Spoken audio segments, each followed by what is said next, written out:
बॉसो news में स्वागत है आपका। मैं हूं सरदार। बाबू राजेंद्र नायक आज प्रेस मीट रखा गया है ताकि रमेश जिगजिंगी के विरोध, ताकि वहां पर राजेंद्र बाबू नायक ने अभी कुछ दिनों पहले ही बीजेपी में थे और एक आकांक्षी भी बन गए थे, मगर अब कांग्रेस में चले गए। अब तो वहां पर कांग्रेस पक्ष में जाकर यही आक्रोश व्यक्त कर रहे हैं ताकि रमेश जिगजिंगी पर कहीं बातें अब इस प्रेस मीट में करने तो लगे हैं, मगर जनता को अब ऐसे में किस पर भरोसा रखे, किस पर विश्वास रखे और किस पर ना रखे। अब कौन सा लीडर कब बीजेपी में जाता है, कब कांग्रेस में जाते हैं, कब जेडीएस में चले जाते हैं, ये तो वक्त ही बता सकता है। ताकि उसी तरह बाबू राजेंद्र नायक पर बहुत सारे कार्यकर्ता कांग्रेस के नहीं बीजेपी के, ताकि बहुत सारे उम्मीद ये रखे थे ताकि आज या तो नहीं कल और एक मौका ज़रूर मिलेगा, तब तो इनको चुनाव में जीत की लाने की। तो बहुत सारे यहाँ वहाँ पर बाबू राजेंद्र यानी कि डॉक्टर है, ये मरीजों के इलाज करने वाले हैं, डॉक्टर इंसान को देखते ही पहचानने वाले हैं ताकि कौन सी बीमारी है और कौन सी नहीं है। तो अब यहाँ पर ना जाने ऐसी कौन सी बीमारी आ गई है जो पक्ष छोड़कर जो विरोध पक्ष कांग्रेस में चले तो गए, मगर अब जनता को यही टेंशन हो जाती है ताकि अब कौन से लीडर पर विश्वास और भरोसा रखे और किस पर ना रखे।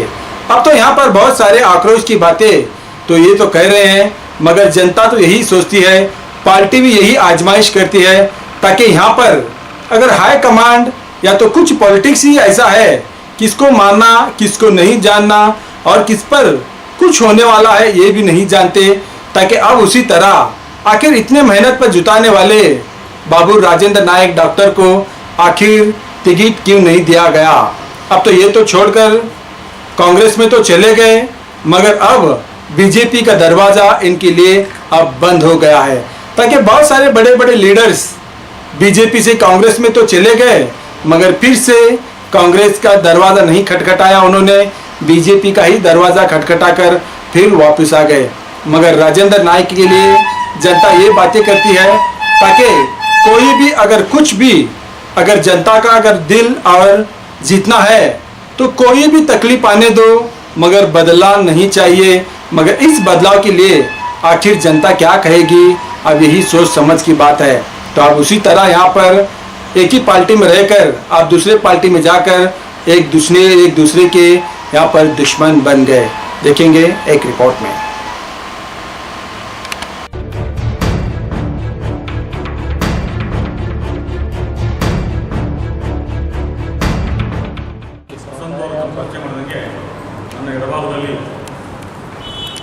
ಭಾರತೀಯ ರಾಷ್ಟ್ರೀಯ ಕಾಂಗ್ರೆಸ್ ಪಕ್ಷದ ಮಹಿಳಾ ಘಟಕದ ಜಿಲ್ಲಾಧ್ಯಕ್ಷಿಣಿಯಾದಂತಹ ವಿದ್ಯಾರ್ಥಿಗಳಿದ್ದಾರೆ. ಹಲವಾರಲ್ಲಿ ಯುವ ಮುಖಂಡರು ಹೋರಾಟಗಾರರಿದ್ದಾರೆ. ನಾವು ಡಾಕ್ಟರ್ ಬಾಬುರಾಜ ನಾಯಕ್ ಅವರು ಕಳೆದ ಒಂದು ವಾರದಲ್ಲಿ ಭಾರತೀಯ ಜನತಾ ಪಕ್ಷದ ಹತಾಶ ಮುಖಂಡರುಗಳು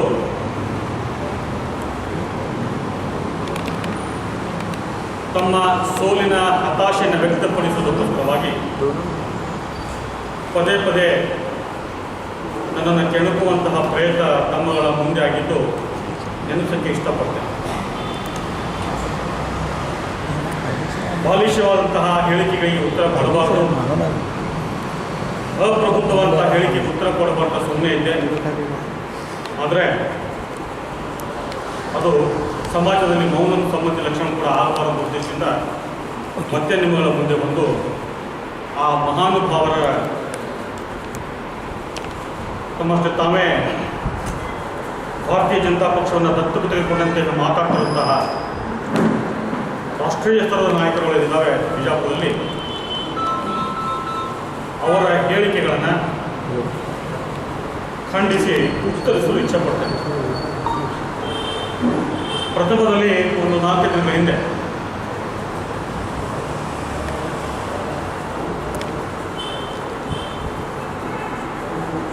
ಸನ್ಮಾನ್ಯ ಶ್ರೀ ಅಪ್ಪಾಸಾಹೇಬ್ ಪಟ್ಟಣ್ ಶೆಟ್ಟಿ ಅವರು, ಮಾಜಿ ಶಾಸಕರು ಹಾಗೂ ಮಾಜಿ ಸಚಿವರು.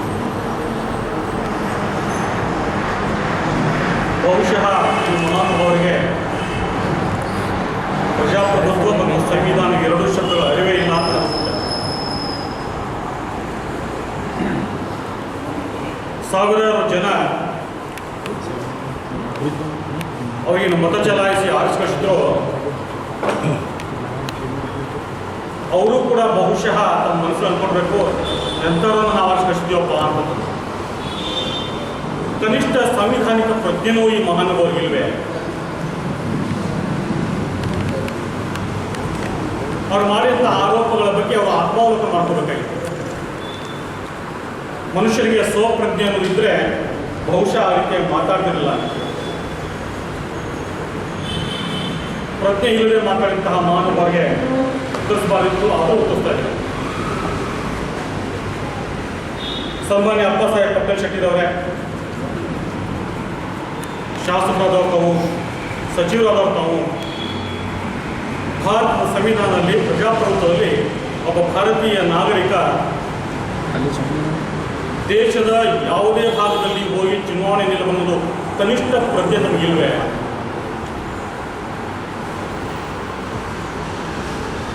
ನೀವೇ ನಿಮ್ಮ ನಾಯಕರಿಗೆ ಹೇಳ್ಕೊತಿರೋ ಸುಮಾರು 6 ಬಾರಿ 2 ಲೋಕಸಭೆಗಳ ಕ್ಷೇತ್ರಗಳನ್ನು ಅಲ್ಲಿ ಅಭಿವೃದ್ಧಿಯನ್ನು ಕುಂಠಿತಗೊಳಿಸಿ ಅಭಿವೃದ್ಧಿ ಮಾಡಿಕೊಂಡಂತಹ ಸ್ವಯಂ ಘೋಷಿತ ರಾಷ್ಟ್ರೀಯ ದಲಿತ ನಾಯಕ ಅಂತ ಹೇಳ್ಕೊತಾರೋ ಸನ್ಮಾನಿತ ರಮೇಶ್ ಜಿಗಣಿ ಅವರು ಕೂಡ ಚಿಕ್ಕೋಡಿಯಿಂದ ಸ್ಪರ್ಧೆ ಮಾಡಿದ್ದು ನಿಮಗೆ ಅದರ ಬಗ್ಗೆ ಅರಿವಿಲ್ವೇ? ಮತ್ತೋರಾದಂತಹ ಸನ್ಮಾತ್ರಿ ಗೋವಿಂದ್ ಕಾರಜೋಳರು ಮೊನ್ನೆ ಇಲ್ಲಿಂದ ಹೋಗಿ ಬಾಗಲಕೋಟೆ ಸ್ಪರ್ಧೆ ಮಾಡಿದ್ರು. ಅಲ್ಲಿನ ಜನತೆ ಮಣ್ಣು ಮುಗಿಸಿದ ಮೇಲೆ ಅಲ್ಲಿಂದ ಈಗ ವಲಸೆ ಹೋಗಿದ್ದು ಚಿತ್ರದುರ್ಗಕ್ಕೆ. ಅದ್ರ ಬಗ್ಗೆ ನಿಮ್ಗೆ ಅರಿವಿಲ್ವೇ? ಸರಿ, ಅದನ್ನು ಬಿಟ್ಟಾಕೋಣ. ನನ್ನ ಬಗ್ಗೆ ಕೇಳಿದ್ರು ನೀವು, ನಾನು ಬಾಗಲಕೋಟೆ ಬಂದವನಂತಂದು. ಸನ್ಮಾನ್ಯರೇ, ಈ ಮುಂಚೆ ಕೂಡ ಪತ್ರಿಕಾಗೋಷ್ಠಿ ನಾನು ಸ್ಪಷ್ಟಪಡಿಸಿದ್ದೆ. ಹಲವಾರು ಬಾರಿ ನನ್ನ ಬಗ್ಗೆ ಪರಿಚಯ ಮಾಡಿದಂತಹ ಮಾಧ್ಯಮ ಮಿತ್ರರು ಕೂಡ ಮಾಧ್ಯಮ ಮುಖೇನ ಜಿಲ್ಲೆ ಜನತೆಗೆ ತಿಳಿಸಿದ್ರು. ನಾನು ಅವಿಭಜಿತ ಬಸವನ ಬಾಗೇವಾಡಿ ತಾಲೂಕು, ಈಗಿನ ಯಡಗುಂದಿ ತಾಲೂಕಿನ ಕೊನೆಯಹಳ್ಳಿ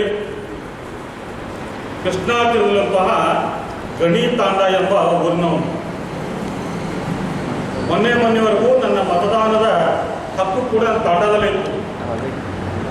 ಅಲ್ಲಿನೇ ಹೋಗಿ ಮತದಾನ ಮಾಡ್ತಾ ಇದ್ದೆ.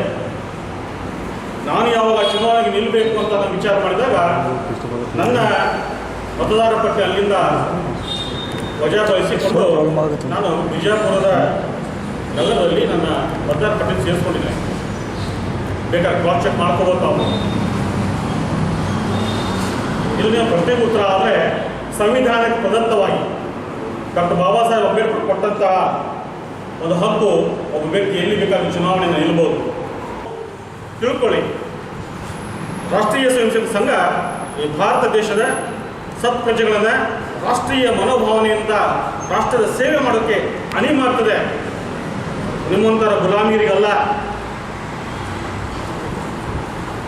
ನಿಮಗೆ ಗುಲಾಮರು ಬೇಕಾಗಿದ್ದಾರೆ. ಯಾವಾಗ ಒಬ್ಬ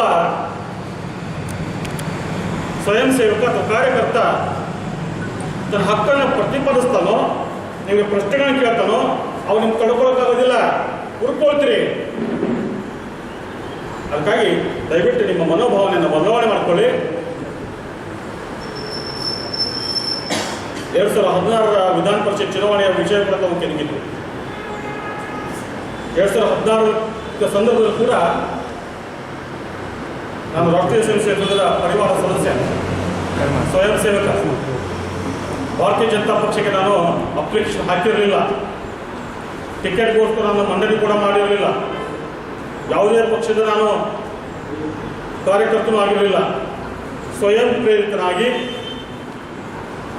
ಫೆಡರಲಿಸ್ಟಿಕ್ ಮೈಂಡ್ಗಳಿಗೆ ಮತ್ತು ಕ್ಯಾಪಿಟಲಿಸ್ಟ್ ಮೈಂಡ್ಗಳಿಗೆ ಉತ್ತರ ಕೊಡಬೇಕು. ಪದವೀಧರ ಮತಕ್ಷೇತ್ರ ದುಡ್ಡಿದ್ದವರ ಕ್ಷೇತ್ರ ಆಗಬಾರ್ದು, ಅದು ಜನಸಾಮಾನ್ಯರ ಕ್ಷೇತ್ರ ಆಗಬೇಕು.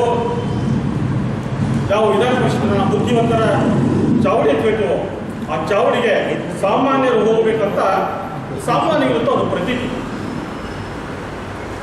ಆಗ ಬಂಡವಾಳಶಾಹಿಗಳ ವಿರುದ್ಧ ನಿಲ್ಲಬೇಕಂತ ಸ್ವಾಭಿಮಾನದಷ್ಟು ನಾನು ಚುನಾವಣೆ ನಿಂತದ್ದು. ಸ್ವಾಭಿಮಾನ ಪೆಟ್ಟು ಬೀಳ್ತದೋ ಅವಾಗ ಒಂದು ಬಂಡಾಯ ಕೇಳ್ತಾನೆ.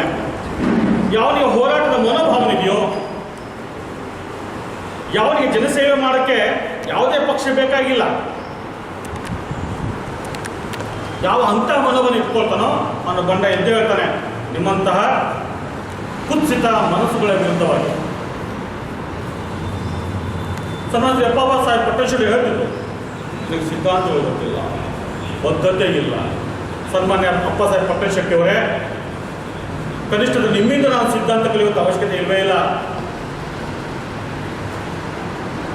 ವರ್ಷದ ಹಿಂದೆ ವಿಜಯಪುರ ಮಹಾನಗರ ಪಾಲಿಕೆ ಚುನಾವಣೆ ನಡೆದ ಸಂದರ್ಭದಲ್ಲಿ ನಾನು ಭಾರತೀಯ ಜನತಾ ಪಕ್ಷದ ಕಾರ್ಯಕರ್ತ ಆಗಿದ್ದೆ, ಪದಾಧಿಕಾರಿ ಕೂಡ ಆಗಿದ್ದೆ. ಆ ಸಂದರ್ಭದಲ್ಲಿ ತಾವು ಮಾಡಿದಂತಹ ಮಹಾನ್ ಕಾರ್ಯ ಭಾರತೀಯ ಜನತಾ ಪಕ್ಷದ ಪ್ರತಿಯೊಬ್ಬ ಕಾರ್ಯಕರ್ತನಿಗೆ ಗೊತ್ತಿದೆ. ಬಹುತೇಕ ಭಾರತೀಯ ಜನತಾ ಪಕ್ಷದ ಅಭ್ಯರ್ಥಿಗಳಿಗೆ ಸೋಲಿಗೆ ನೇರವಾಗಿ ಕಾರಣಕರ್ತ ತಾವಾಗಿದ್ರಿ. ಅವಾಗ ಆಟೋ ನಂತರದ ವಿಧಾನಸಭೆ ಚುನಾವಣೆ ನಡೆದಾಗ ಈಗಿನ ಹಾಲಿ ಶಾಸಕರು, ಹಿಂದೂ ಫೈರ್ ಬ್ರಾಂಡ್ ತರಿಸ್ಕೊಳ್ಳೋರು, ಭಾರತೀಯ ಜನತಾ ಪಕ್ಷ ಸ್ಟಾರ್ ಪ್ರಚಾರಕರು ಸನ್ಮಾನ್ಯ ಶ್ರೀ ಬಸನಗೌಡ ಪಾಟೀಲ್ ಯತ್ನಾಳ್ ಶತಾಗತಾಯ ಸೋಲಿಸಬೇಕಂತ ದೊಡ್ಡ ದೊಡ್ಡ ಸಭೆಗಳು ಮಾಡಿದಂತಹ ಉದಾಹರಣೆ ವಿಜಯಪುರ ಜನರ ಮಹಾಜನರಿಗೆ ಗೊತ್ತಿದೆ. ಅದಕ್ಕಾಗಿ ತತ್ವ, ಸಿದ್ಧಾಂತ, ಪ್ರಾಮಾಣಿಕತೆ ಈ ಪಾಠ ನನಗೆ ಮಾತ್ರ ಹೇಳೋಕೆ ಬಿಡಿ, ನೀವೇ ಹೇಳ್ಕೊಳ್ಳಿ, ಅವಾಗ ನಿಮ್ಮ ನಿಜತನ ಗೊತ್ತಾಗ್ತದೆ. ಯಾರಿಗೆ ಹೇಳ್ತೀರಿ ನೀವು? ಸ್ವಾಮಿ ಏನು ತಿಳ್ಕೊಂಡಿದ್ದೀರಿ ನೀವು?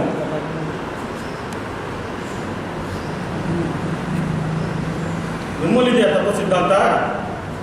ಅದಕ್ಕೋಸ್ಕರವೇ ಇವತ್ತು ನಿಮ್ಮ ರಾಜಕೀಯ ಅಸ್ತಿತ್ವವನ್ನು ತೋರಿಸೋದಕ್ಕೋಸ್ಕರವಾಗಿ, ನಾನು ಇನ್ನೂ ರಾಜಕೀಯದಲ್ಲಿ ಬದುಕೊಂಡಿದ್ದೆ ಅಂತ ಹೇಳೋದಕ್ಕೋಸ್ಕರವಾಗಿ ನೀವು ಆವಾಗ ಪತ್ರಿಕಾಗೋಷ್ಠಿಯಲ್ಲಿ ಕಾಣ್ಕೊಳ್ತಾ ಇದ್ದೀರ.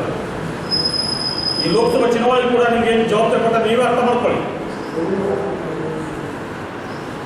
ನಾಮಪತ್ರ ಸಲ್ಲಿಸಕ್ಕೆ ಹೋಗೋದ್ರೆ ತಗಾಡಿ ನಿಲ್ಲಿಸಿದ್ದು ಕೂಡ ನಿಮ್ಮ ಒಂದು ನಾಯಕತ್ವಕ್ಕೆ ತೋರಿಸಿದ ಕನ್ನಡಿ ಅದು. ದೊಡ್ಡವರು ನೀವು ಮಾತಾಡಬಾರ್ದು, ನಿಮ್ಮ ಬಗ್ಗೆ ಸುಮ್ಮನೆ ಇದ್ದೆ, ಪದೇ ಪದೇ ಕೆಣಕ್ತಾ ಇದ್ರಿ. ಇನ್ನು ಮುಂದೆ ಕೆಣಕಿದ್ರೆ ಸರಿಯಾಗೋದಿಲ್ಲ.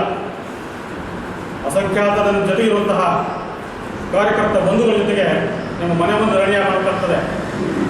ಇಷ್ಟಕ್ಕೆ ನಿಮ್ಮ ಬಾಲಿಶವಾದ ಹೇಳಿಕೆಗಳಿಂದ ದೂರಿದೆ ಅಂತ ನಿಮ್ಗೆ ಹೇಳಕ್ಕೆ ಇಚ್ಛೆ ಪಡ್ತೇನೆ ನನ್ನ ಮಾಧ್ಯಮದ ಮಿತ್ರ ಮುಖಾಂತರ.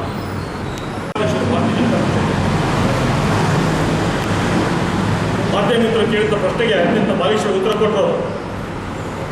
ಬಂಡಾಯದ ಮಾತನ್ನು ಕೂಡ ಮಾತಾಡಿದ್ರು, ಅದು ಉತ್ತರ ಆಗಲು ಕೊಟ್ಟಿದ್ದೀನಿ ನಾನು. ಸನ್ಮಾನ್ಯ ಹರೀಶ್ ಪಾಟೀಲ್ ಕೂಸ್ಬಾರ್ಡ್ ಅವರೇ, ನಾವು ಕಳೆದ 3 ವರ್ಷಗಳಿಂದ ಜಿಲ್ಲೆಯ ಅಧ್ಯಕ್ಷ ಪಟ್ಟವನ್ನು ಅಲಂಕರಿಸಿದ್ರಿ. ನಿಮ್ಮ ಅಧ್ಯಕ್ಷ ಸ್ಥಾನ ಇದ್ದಾಗಲೇ ಇಡೀ ಜಿಲ್ಲೆಯಲ್ಲಿ ಭಾರತೀಯ ಜನತಾ ಪಕ್ಷ ಮುಳುಗೋಯ್ತು. ಆ ನೈತಿಕ ಹೊಣ ಹೊತ್ತು ನೀವು ರಾಜೀನಾಮೆ ಅವಾಗಲೇ ಕೊಡಬೇಕಾಯಿತು. ಆದರೂ ಕೂಡ ನೀವು ಮಾಡಿದಂಥ ಅಡ್ಜಸ್ಟ್ಮೆಂಟ್, ನೀವು ಕೊಟ್ಟಂಥ ತಪ್ಪು ಕಾಣಿಕೆಗೆ ಮತ್ತೆ ನಿಮ್ಮ ಮುಂದುವರಿಸೋದಲ್ಲ, ಅದು ನಿಮ್ಮ ದುರ್ದೈವ. ಭಾರತೀಯ ಜನತಾ ಪಕ್ಷ ಕಾರ್ಯಕರ್ತ ದುರ್ದೈವ. ಎಂತೆಂತಹ ಸಂಘಟನಾ ಚತುರ ಕಾರ್ಯಕರ್ತರನ್ನು ನೀವು ಮೂಲೆ ಗುಂಪಾಡಿದ್ರೆ ನೀವು ಆತ್ಮಾಲೋಕ ಮಾಡ್ಕೊಳ್ಳಿ. ಬಹುತೇಕ ಆಕಾಂಕ್ಷಿಗಳಿಗೆ